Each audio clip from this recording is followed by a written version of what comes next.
Hey fam, what's up? This is Robert Anton once again bringing you your no frills commentary from a singer. Again, we are talking about The Voice, Knockout Rounds, and TeamBlake. So Gracia Harrisan was up first versus Liz Davis. Gracia did I Don't Want to Miss a Thing by Aerosmith. And this is kind of a rock ballad, but I could still hear the country in her voice. She seemed to be shaking a little in the quiet parts when she started out, like she was fighting nerves. Her big notes was pretty decent. I wrote her big notes was pretty decent. Did she have more than one? But she wavered a bit, you know. Pretty good in my opinion. Liz Davis did Gunpowder and Lead by Miranda Lambert, and she came to rock with a bunch of attitude and a hot outfit. I like when someone really comes out to tell a story, you know, to really say, you know, to talk to you about what's going on and relate so and so, and she was all into it and seemed to be trying to give her best and to bring everything she had to it. I wrote she had nice moves and a good aggressive performance with a lot of neck action. She got me because she was like, and that makes it the gunpowder, and even though I think somebody from American Idol had a much better performance on this, I am not going to say any names, but I thought she really brought it. Christina said her choice would be Liz. Adam said it wasn't a great song choice for Gracia, but he'd go with her.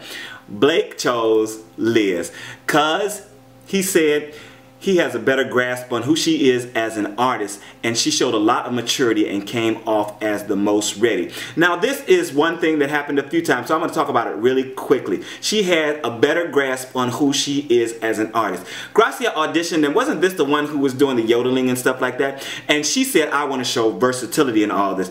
I wrote on Twitter, girl, this is not the time to show versatility. This is the knockout round. 5 people are going home. Do not worry about versatility right now. Get through this. And in any competition, you want to bring your best and who you are every single time, because you only have that one time in most of these competitions to make that impression. She totally messed up choosing this song or not really bringing more of her essence to it. Naturally, Blake chose the person who he felt was, you know, more in tune with who they are and their appeal as an artist. Now that's not always the case. You have to know who the coach is and how they actually go about things. You have to have been watching them already, because Adam might be the one to be like, oh, you really went outside your comfort zone and you did a really great job. Cesar, I choose you because you really thought outside the box. Adam is like that. Blake is not like that. And you have to know who your coach is and be able to choose your music, your material accordingly. Next up, we have Rudy Parris versus Terry McDermott. Rudy Parris did Forever by Chris Brown. What did I just say? Okay.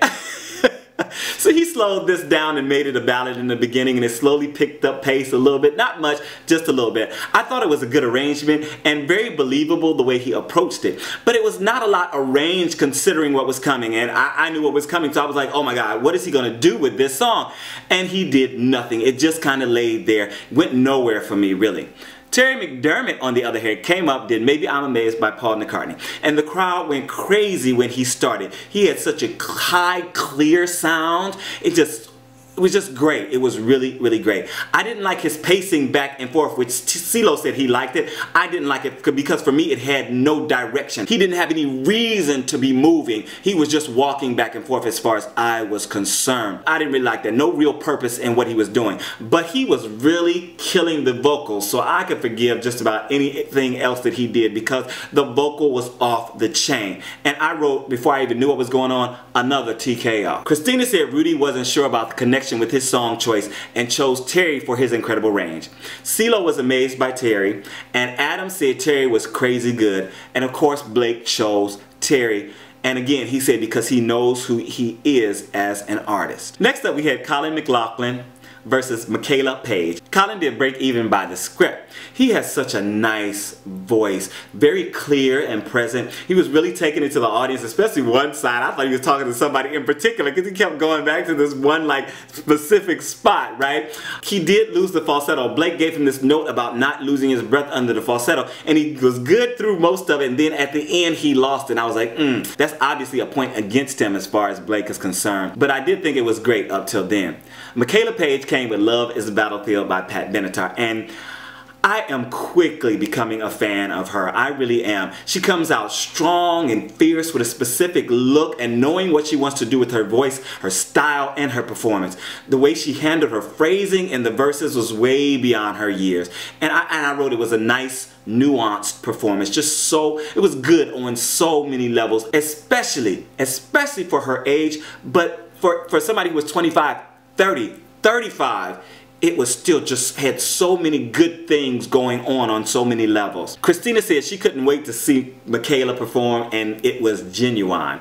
CeeLo said she could do just about anything, and Adam said he's rooting for Collin. Blake chose Michaela and he said he loves her so much and that's why he chose her. Next up we had Julio, Cesar, Castillo versus Marissaann.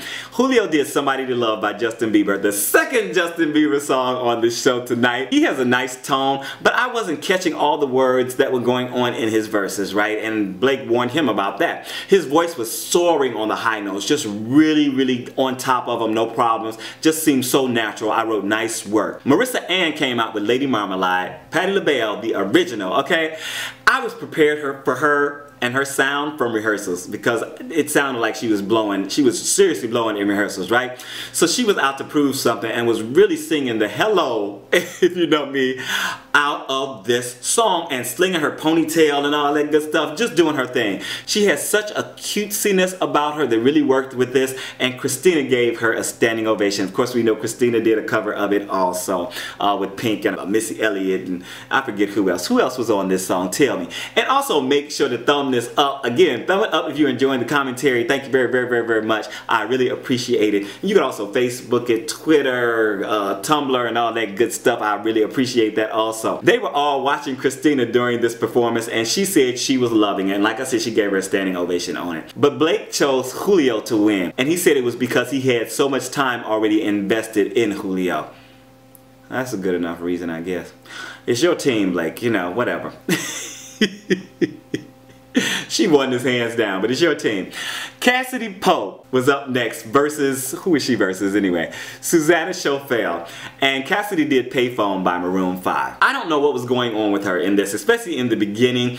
In the opening, she was breaking her phrases and it was due to loss of breath. It was not her choices. You could tell that she had lost her breath and she had to get a quick breath in there with the breathing. And they weren't long phrases, so I don't know what was happening. I feel like maybe it was nerves because she was doing a little of the holding, you know, and so I feel like it might have been nerves, it might have been her butterflies getting to her and messing with her breath control. She didn't really shine on this song for me until near the very end when she finally opened up. It seemed like she got more comfortable and I think she finally just ended it out very well. I wish it would have started better though, I really do.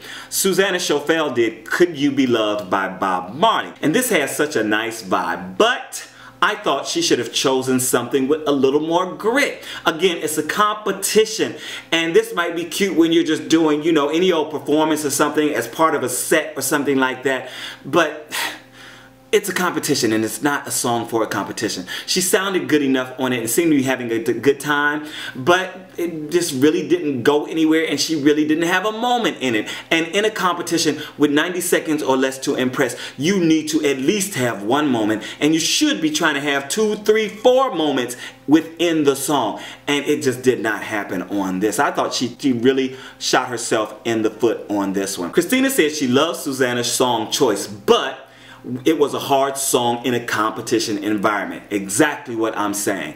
Adam said he'd choose Cassadee, and Blake chose Cassadee. And he said Susanna's song choice hurt her. It hurt somebody else, Avery, last time. And you really have to think about this. If you are planning on doing these shows from the auditions all the way through, you should really know, listen, I am doing songs to impress every single time. You know, even if you are trying to give a little bit of versatility, you should not just be giving versatility for the hell of giving versatility. You should be saying the versatility is to show off my high range, to show off my grit, to show off my low range, to show that I can really relate a story, to show that I can be a power singer, I can do power ballads, not just to show that I can do a different genre. It just is not something that is good in a competition format, and people need to really think about that on every step of the way.